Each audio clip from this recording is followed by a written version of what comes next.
কেন, কিসের জন্য? আমরা তো হারিয়ে যে যাব। হারলে আমি যদি শপথ নিতে যেতাম তাহলে আমি রেজিগনেশনটা করতাম। এখন তো কোয়েশ্চেন ডাজন্ট অ্যারাইজ। জোর করে দখল করে যদি কেউ মনে করে যে আমি কি রেজিগনেশন দিতে হবে, নো, নট দ্যাট। নমস্কার, আমি রাকেশ দাস। আর এ রাজ্যের এক্স মাননীয় মুখ্যমন্ত্রী ঠিক কতটা নির্লজ্জ হলে প্রেস কনফারেন্স ডেকে প্রেসের সামনে কি বলছে, আমি তো মুখ্যমন্ত্রীর পদ থেকে ইস্তফা দেব না। আমি কেন দেব? আমি তো হারিনি, জোর করে ভোট লুট করা হয়েছে। কতটা নির্লজ্জ হলে মানুষের রায়কে মেনে না নিয়ে সেটাকে আবার প্রেস কনফারেন্স করে প্রেসের সামনে উপস্থাপন করছে। আপনারা একবার ভাবুন। আর আমি এক্স মাননীয় মুখ্যমন্ত্রী মমতা বন্দ্যোপাধ্যায়কে একটা কথাই বলবো, মানুষের রায়কে মেনে নিন।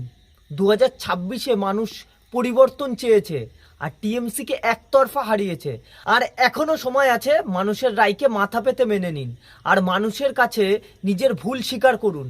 নিজের দল যে দুর্নীতি করেছে, যে ভুল করেছে, তা স্বীকার করে আপনি আবার নতুন করে রাজনীতি শুরু করুন। আর জোর করে দখল করেছে এই কথাটা বলতে আপনার একবারও লজ্জা লাগে না?